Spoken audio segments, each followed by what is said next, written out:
Olá, sejam todos bem-vindos à nossa quarta TPC, Diretoria de Ensino Região Centro, para professores de anos iniciais.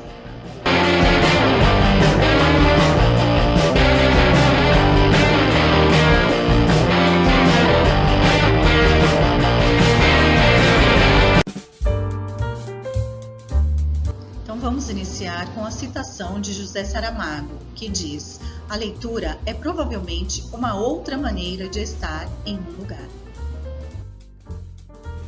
Então nós vamos aos combinados da formação de hoje. Dúvidas podem ser questionadas no estacionamento de dúvidas pedagógicas. Sugestões e críticas podem ser encaminhadas no formulário de avaliação. Os materiais referentes a esta formação estão disponíveis para download. Consulte a descrição do vídeo. Os objetivos da nossa TPC de hoje: orientar sobre as modalidades organizativas e modalidades didáticas no ensino da linguagem verbal e modelizar a prática de leitura compartilhada.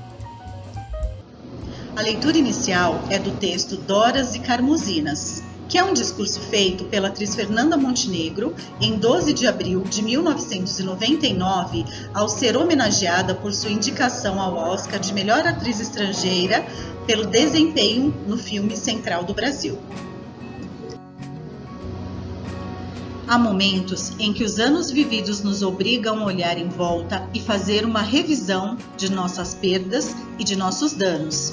Se hoje estou sendo agraciada com a mais alta condecoração de nosso país, é porque sou resultado de muitas influências e vivências.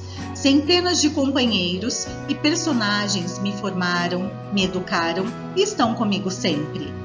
Não me refiro só à minha família de sangue, mas principalmente à minha família de opção. Mas existe o antes, a infância, e por que não, o período da minha educação primária. Acho que é aí que tudo começa. Ao trabalhar o mundo da professora Dora, de Central do Brasil, lá na minha infância é que fui buscar na minha memória as primeiras professoras que me alfabetizaram. Credenciadas, respeitadas, prestigiadas, professoras primárias da minha infância. Professoras de escolas públicas que eu frequentei no subúrbio do Rio. Eu me lembro especialmente com muito carinho da dona Carmozina Campos de Menezes, que me alfabetizou.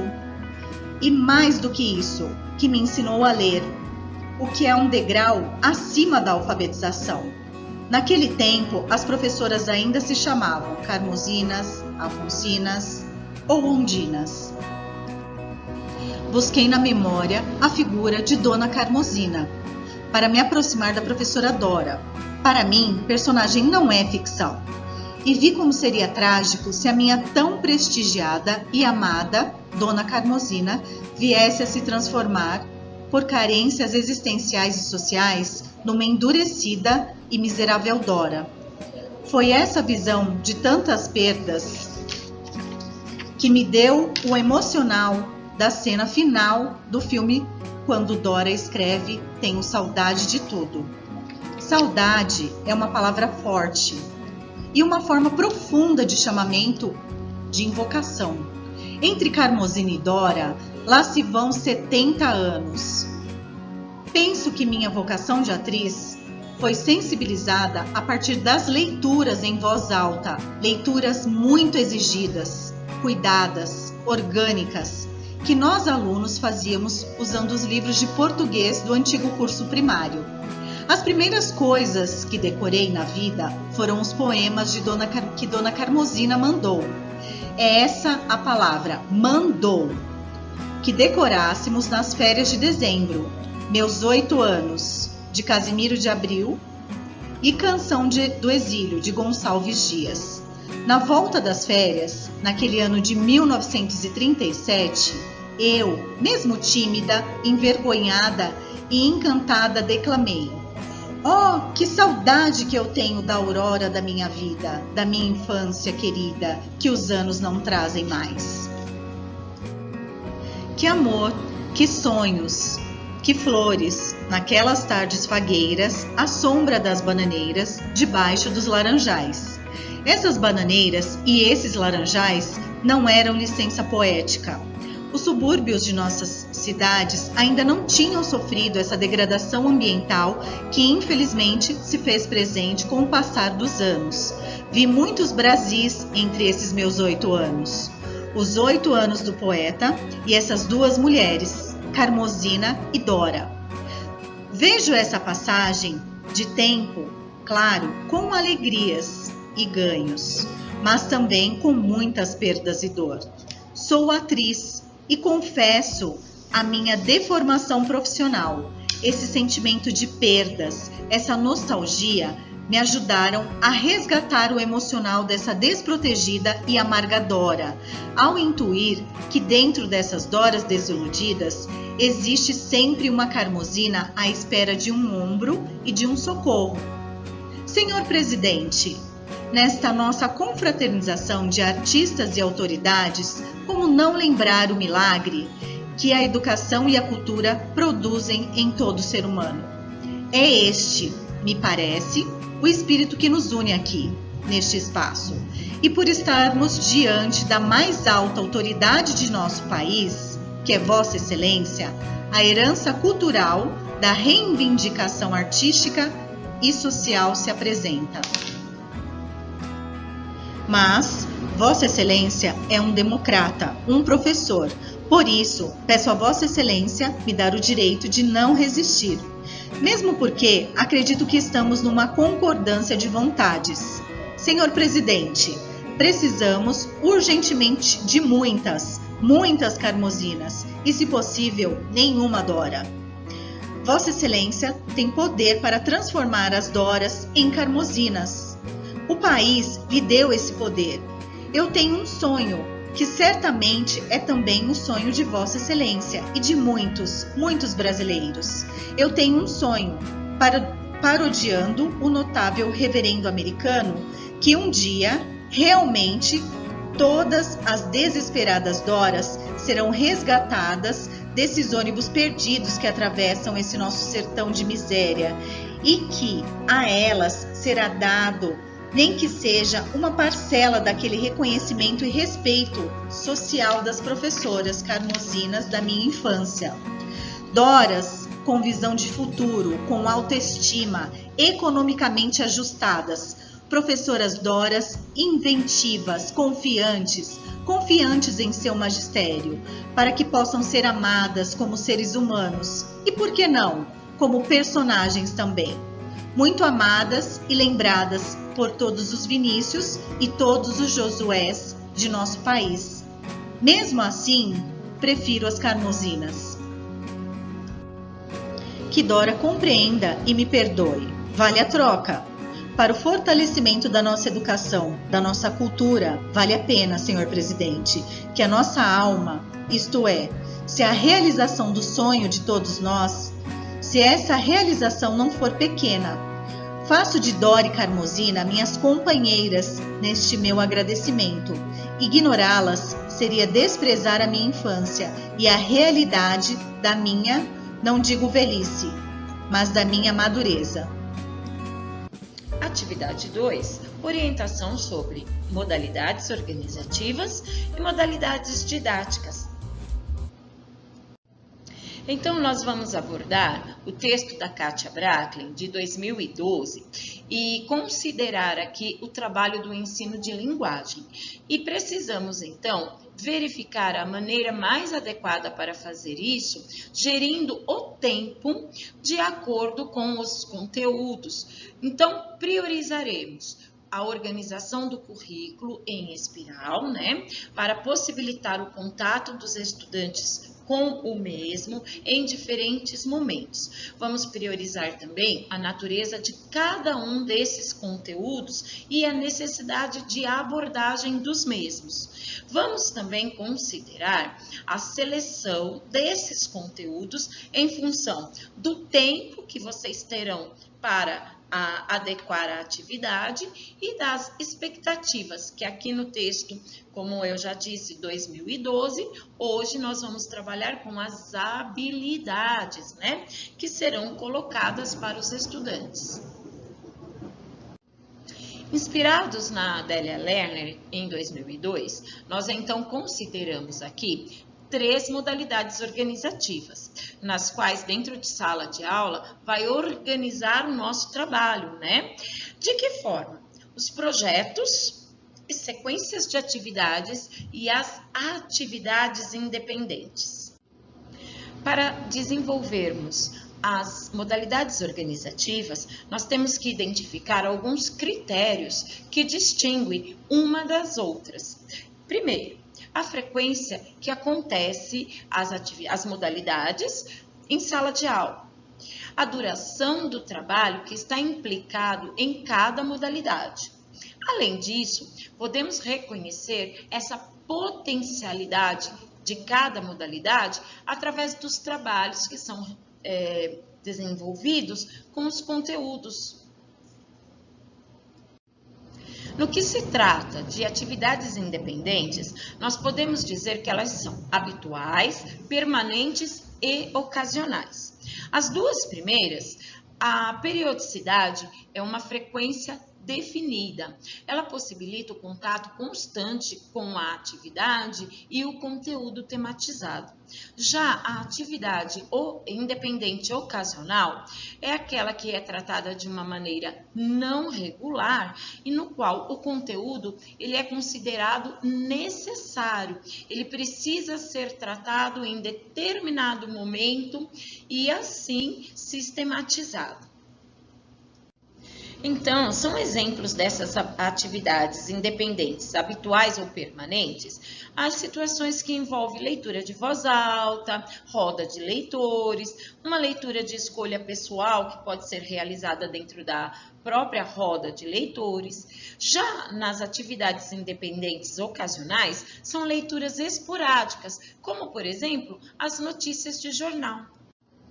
No que diz respeito às sequências de atividades ou sequências didáticas, o próprio nome já diz que é uma sequência de atividades organizadas para serem trabalhados os conteúdos discursivos, textuais, gramaticais, na leitura, na escuta ou mesmo na produção, que vai possibilitar o sujeito, ou seja, o nosso estudante, se apropriar mais efetivamente dos aspectos desses conhecimentos que estão implicados de uma maneira mais progressiva, né? Ampliando os seus conhecimentos. São exemplos dessas modalidades as atividades planejadas de leitura, com a finalidade, por exemplo, de estudar um determinado tema, ou estudar as características de um determinado gênero, estudar as regularidades ortográficas, ou características de movimento estético de uma literatura. Já na modalidade organizativa projetos, ele pode acontecer projetos de leitura, de escuta ou de produção textual, que são atividades planejadas de uma maneira mais sequenciada e que, diferente da sequência didática, ela tem um produto final que será destinado aos interlocutores ou mesmo aos lugares de circulações, que pode acontecer a circulação dentro da escola ou fora da escola. O projeto, normalmente, ele está composto por sequências didáticas e também, muitas vezes, com atividades independentes. Só para contextualizarmos, então, no desenvolvimento, de repente, de um projeto de leitura, no qual nós temos o objetivo de conhecer o autor desta obra, apresentar a obra, estudar esta obra, nós teremos aí alguns momentos previstos de atividades independentes, através da leitura em voz alta, da leitura colaborativa. Por outro lado, nós podemos trabalhar articulado com as sequências didáticas, uma vez que eu quero estudar os recursos linguísticos, a estética, a apresentação dos personagens, ou mesmo pontuação. Articulados com o material, nós temos alguns exemplos de projetos. Elaboração de uma coletânea de contos, como produto final, a montagem de um mural, para a finalidade de divulgar e possibilitar a apreciação dos demais estudantes da escola. Nós podemos pensar numa coletânea de poemas de bichos, com produto final, um livro, para circular entre os estudantes da escola, a gravação de áudios, podcasts, que vão tratar de diferentes causos de diferentes regiões brasileiras, vai compor o acervo da escola, a organização de um seminário temático sobre os biomas brasileiros, a elaboração de um dossiê da obra de um determinado autor, contendo resenhas de diferentes obras, né, as características, e assim com a finalidade de disponibilizar na biblioteca da escola, a elaboração de um fichário de resenhas para ser socializado também na biblioteca. Então, só para a gente lembrar que é fundamental organizar uma rotina de trabalho equilibrada, que sejam contempladas algumas dessas modalidades, né, organizativas, e elas com certeza vão possibilitar também a melhor adequação do tempo. Vocês, professores, conseguirão administrar muito melhor o tempo de vocês em sala de aula. No que diz respeito às modalidades didáticas ou situações didáticas de atividade e ainda ou tipo de atividades, podemos dizer que são aquelas atividades mais elaboradas, de modo a tematizar os aspectos específicos de cada conteúdo, podendo então trabalhá-los de uma maneira mais intensa, né? E esses tipos de atividades ou modalidades didáticas, nós podemos tratar leitura, a escuta, a produção textual, a produção escrita, as análises linguísticas, considerando essas atividades, inclusive, como habituais ou mesmo dentro de sequências ou ainda elas podem compor um projeto. No que diz respeito a essa modalidade, a essa prática, né, dentro da escola, de trabalhar com as modalidades organizativas, cabe ao professor selecionar e articular dentro da sua rotina. Por exemplo, uma roda de leitores ou a leitura colaborativa são situações didáticas que podem ser desenvolvidas nas atividades permanentes, que são modalidades organizativas. Tem com um período, né, de semanal, quinzenal ou mesmo diário. Da mesma forma, a sequência didática, que é uma situação didática, embora a frequência dela inevitavelmente será menor, porque a duração da sequência ela é maior, né? Assim como acontece com os projetos. Bom, vamos então agora mostrar para vocês tipos de atividades que trabalham com a linguagem verbal. A leitura pontual é aquela leitura realizada regularmente com finalidades diferentes, abordando temas de atualidades, temas relevantes. Já a leitura colaborativa ou compartilhada, ela tem o propósito de estudar coletivamente através desta leitura, mobilizando as capacidades leitoras, né, necessárias para uma construção da proficiência. Já a leitura programada é aquela no qual nós temos os textos mais extensos e que programamos essa leitura parte por parte. Sendo assim, no dia a dia, nós lemos com diferentes propósitos, de obter informações, de encontrar endereços, de preparar receitas, e com isso nós temos o quê? Uma prática social de leitura, né? Nós lemos com uma função social. O nosso material traz essas práticas para dentro de sala de aula. Sendo assim, ele enfatiza uma importância maior dentro desse trabalho, construindo os conhecimentos acerca dos procedimentos de leitura, de escrita, de um comportamento leitor, de um comportamento escritor, de habilidades de leitura e habilidades de produção de texto. Bom, no nosso material, ele já está apresentando para vocês, bem organizado, um quadro como sugestão para esse trabalho no decorrer deste ano, lembrando que, sim, é flexível e está articulado com as outras disciplinas, tá? Então, ele apresenta aí todas as modalidades organizativas e a sua frequência. E sim, o material também apresenta a sequência didática detalhada de cada projeto, nesse caso aqui, do projeto didático Literatura de Cordel. Assim como as atividades habituais de leitura, nesse caso, a leitura de piadas. E isso está completamente explicadinho dentro do nosso material, para que vocês possam fazer uso.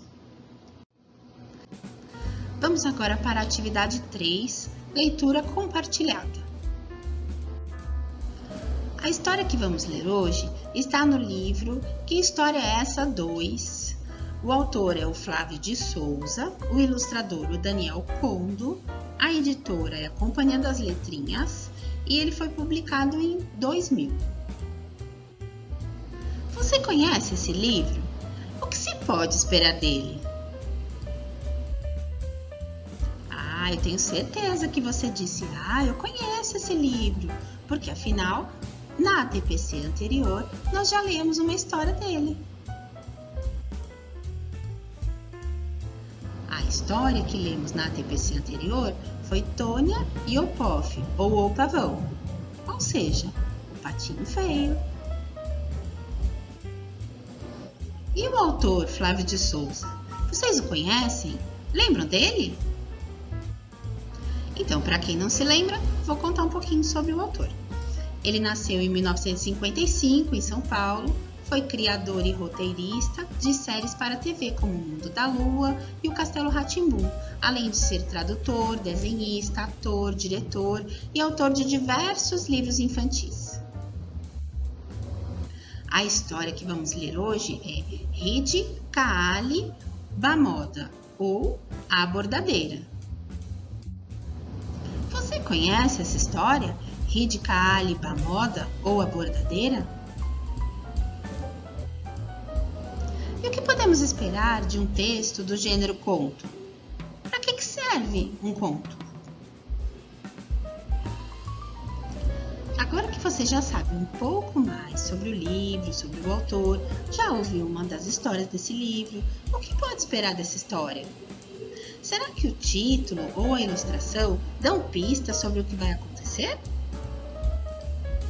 Então, preparados para iniciar a história? Vamos lá! Era uma vez uma bordadeira chamada Filomena que vivia com dores em seus 10 dedos das mãos e em seus 2 olhos.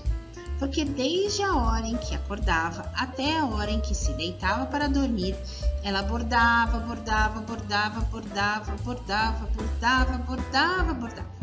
Só não bordava quando comia, quando ia à igreja e enquanto fazia aquelas coisas que todo mundo faz no banheiro. Agora eu pergunto, quem é a Filomena?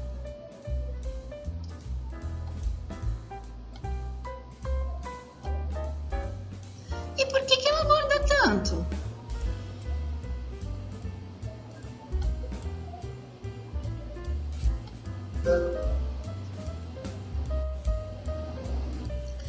Isso acontecia porque ela bordava muito bem. Bordava tão bem que todas as princesas daquela parte do mundo queriam ter vestidos e blusas e casaquinhos e lenços, saias, chales e até sapatos com bordados feitos pela Filomena. E aí eu pergunto, E aí, você acertou por que a Filomena bordava tanto? As suas hipóteses se confirmaram?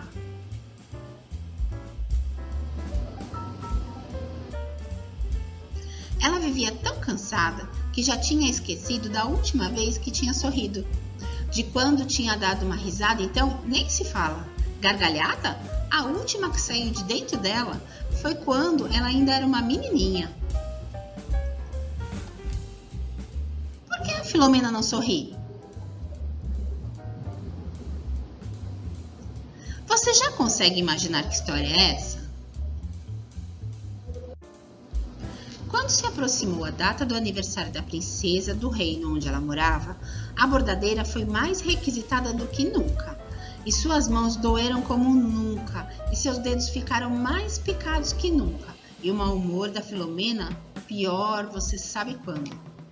Ela ficou com tanta raiva de tudo e todos, que se trancou em um quarto de bordar, rodeada de panos, linhas, agulhas, e começou a bordar e contar para si mesma a história da princesa que engasgou com uma semente de romã e nasceu um pé de romã dentro dela.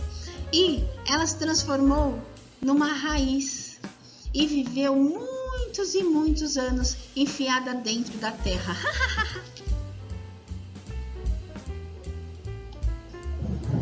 Por que será que ela inventou a história da princesa que se engasgou com uma semente de romã? É claro que essa história não existia. A Filomena inventou para se vingar de todas as princesas. E então... E agora? O que você espera que vai acontecer? De repente, se sentiu tão descansada. Parecia um milagre. Estava com o corpo leve, os dedos lisinhos, as mãos macias, os olhos relaxados. A bordadeira soltou um longo e barulhento bocejo enquanto se espreguiçava e sentiu vontade de sorrir. E sorriu, riu, gargalhou. Ela achou graça de uma coisa que passou pela cabeça dela. Estava com uma sensação absurda de que tinha dormido durante 100 anos. E com muita vontade e alegria, voltou a bordar. Por que o autor nos contou que os dedos de Filomena estão lisinhos e as mãos macias? O que ele quis dizer com isso? Você já descobriu que história é essa? De repente, um rapaz muito bem vestido e elegante, atlético e até um tanto formoso entrou pela janela. Assim que se olharam, Filomena e esse rapaz, que era um príncipe desencantado, se apaixonaram um pelo outro. Por que o autor chama o príncipe de desencantado?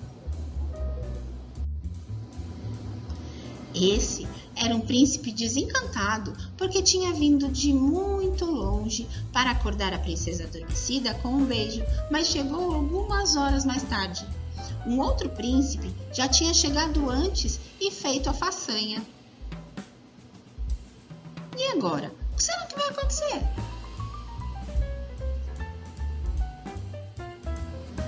Mas o príncipe desencantado ficou encantado com a Filomena e, ajoelhando-se na frente dela, pediu sua mão em casamento. A bordadeira, que depois de muitos anos estava de muito bom humor, respondeu que só a mão ela não dava não. Se o príncipe quisesse, teria que casar com ela inteira. E agora? Sua hipótese se confirmou? Por que a bordadeira estava de bom humor? No dia seguinte, os dois ainda estavam rindo da resposta da bordadeira. Eles riram enquanto ela fazia as malas, riram no caminho para a igreja, riram no altar durante a cerimônia e riram durante todo o trajeto para o reino onde o príncipe morava. Foi lá que a Filomena ficou, depois conhecida como Princesa Prendada, e onde ela e seu marido riram e viveram felizes para sempre. Fim. Filomena ganhou o título de Princesa Prendada. E agora? Você descobriu que história é essa?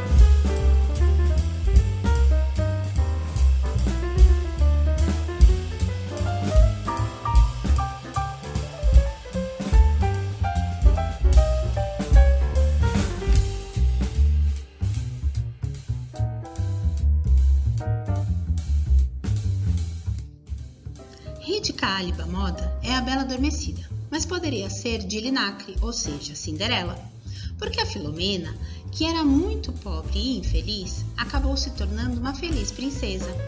Ninguém nunca disse que tinha uma bordadeira no castelo dos pais da Bela Adormecida. Mas é claro que tinha. Quem mais poderia ter feito todos os bordados das roupas dos reis, da princesa e dos outros nobres? E quem pode ter feito todos aqueles quitutes apetitosos que são servidos na festa? E quem lavou e passou as toalhas que estão sobre as mesas? E quem costurou todas aquelas bandeiras? E quem esfregou todo aquele chão? E quem fez as espadas? E os tronos? E as camas? E a roca? Em quase todos os lugares por onde a gente passa um monte de gente fazendo coisas e a gente não presta atenção. E essas pessoas são tão importantes para os lugares funcionarem quanto as pessoas em quem a gente presta atenção. Por exemplo, num aeroporto. Tem os pilotos e as aeromoças, tem as pessoas que vendem passagens, as que carregam malas, as que vendem revistas, comidas e bebidas, mas tem as que varrem o chão, as que limpam o vidro das janelas, as que ligam os avisos dos voos, as que avisam os pilotos se eles podem ou não decolar e aterrissar, e muitas outras que fazem muitas outras coisas. Este livro que você está lendo também, você sabe que eu o escrevi e o Daniel Condo fez as ilustrações. Mas uma outra pessoa viu se eu não tinha cometido erros, outra escolheu no computador qual era a melhor letra, outra colocou tudo numa máquina que tira um tipo de fotografia do texto e das ilustrações, outra acionou a máquina que corta o papel, outra carregou os grandes pedaços de papel em uma outra máquina. Muitas outras pessoas desempenharam muitas outras funções para este livro ter ido parar nas suas mãos. E quase nenhuma dessas pessoas se casa com príncipes ou princesas, mas uma boa parte delas vive feliz para sempre. Agora nós vamos para as últimas questões deste texto. Responde aí para mim. Suas hipóteses iniciais se confirmaram? Qual é a ideia central desse texto? Qual é o assunto? Vamos refletir sobre a prática apresentada? Você já conhecia essa prática de leitura? Sabe o nome dela? É isso mesmo, leitura compartilhada ou colaborativa. Qual é o objetivo, a importância dessa prática? Ela pode ocorrer em qualquer disciplina? Para responder essa questão, eu vou recorrer ao Ler e Escrever lá de 2014. Ele diz assim que a leitura compartilhada é uma modalidade fundamental para trabalhar as capacidades de leitura relacionadas ao processo de leitura, possibilitando a criação de um espaço de socialização de estratégias utilizadas para a reconstrução dos sentidos do texto. E como a Mônica também já disse, esta é uma forma de estudar. E, claro, essa prática pode ser utilizada em qualquer disciplina.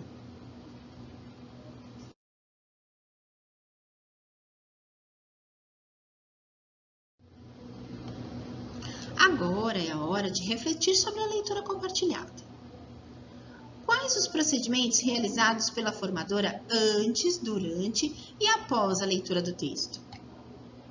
Quais saberes são necessários para que os estudantes realizem as atividades? E quais as condições didáticas são necessárias para garantir a realização da atividade? Vocês têm 1 minutinho.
conhecimentos realizados antes, durante e depois da leitura, o que é que eu fiz? Eu apresentei o livro, o autor, eu fiz alguns questionamentos sobre os conhecimentos prévios de vocês, sobre o gênero e o livro. Eu questionei durante a leitura para mobilizar as estratégias de leitura, né? Antecipação, a checagem de hipóteses, a localização de informações explícitas, as inferências. E quais são os saberes necessários aos estudantes para que eles realizem a atividade? Eles precisam da compreensão leitora, ou seja, eles têm que identificar a ideia central do texto, localizar as informações explícitas, inferir informações implícitas no texto e estratégias que mobilizem a capacidade de compreensão e conhecer o gênero. Quais condições didáticas são necessárias para garantir a realização da atividade? Planejar a atividade, estudar o texto, garantir que todos tenham o texto em mãos, realizar a leitura compartilhada e propor bons questionamentos. Então, no momento em que eu estudava o texto, eu pensei em cada parada que eu faria, cada questão que eu faria para garantir a compreensão do texto.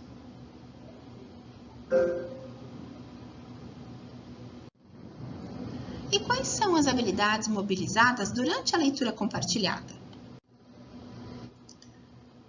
A habilidade EF15LP01, ou seja, do 1º ao 5º ano, ela é a seguinte: compreender a função social de textos que circulam em campos da vida social dos quais participa cotidianamente, na casa, na rua, na comunidade, na escola e em diferentes mídias, impressa, de massa, digital, reconhecendo a situação comunicativa.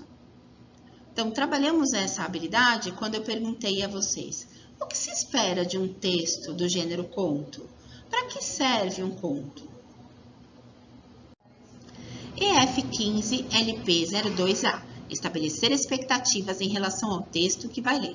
Pressuposições antecipadoras dos sentidos, a partir de conhecimentos prévios sobre as condições de produção e recepção do gênero textual, o suporte e o universo temático, bem como uso de recursos gráficos, imagens, dados da obra, índice, prefácio, etc., entre outros elementos. E eu fiz algumas questões a vocês. Agora que você tem mais informações, o que pode esperar dessa história? Será que o título ou a ilustração dão pistas sobre o que acontecerá? Por que ela abordava tanto? Temos também a habilidade EF15LP02B, confirmar ou não antecipações e inferências realizadas antes e durante a leitura do gênero textual. Aí eu fiz essas questões. Você acertou porque a Filomena abordava tanto? Suas hipóteses se confirmaram? Você descobriu que história é essa? Também temos aqui a habilidade EF35LP03, 35 do 3º ao 5º ano, identificar a ideia central de textos de diferentes gêneros, assunto, tema, demonstrando compreensão global. E aí eu perguntei, qual é o assunto do texto? A habilidade F15LP03, localizar informações explícitas em textos de diferentes gêneros textuais. E eu fiz perguntas do tipo, quem é a Filomena? Por que a Filomena não sorri? Habilidade F35LP04, inferir informações implícitas na leitura de textos de diferentes gêneros. E eu perguntei, por que ela inventou a história da princesa que se engasgou com uma semente de romã? Por que a Filomena ganhou o título de princesa prendada? Para saber mais, temos as referências bibliográficas da nossa formação.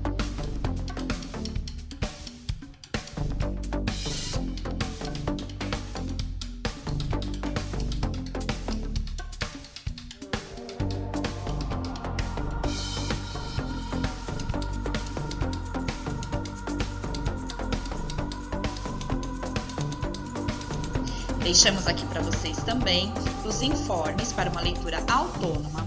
E se vocês quiserem consultar, aqui na descrição do vídeo tem o link para baixar os materiais e está também na pauta enviada para os professores coordenadores.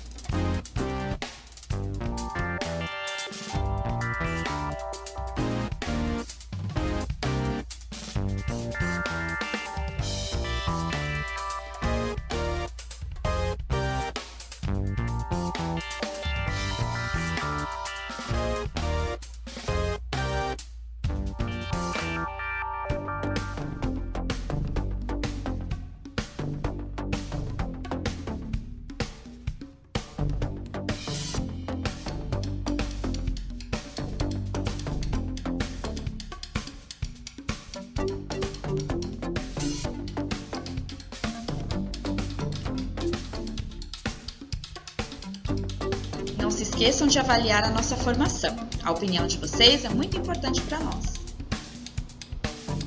Obrigada pela participação. Tchau, tchau, até a próxima.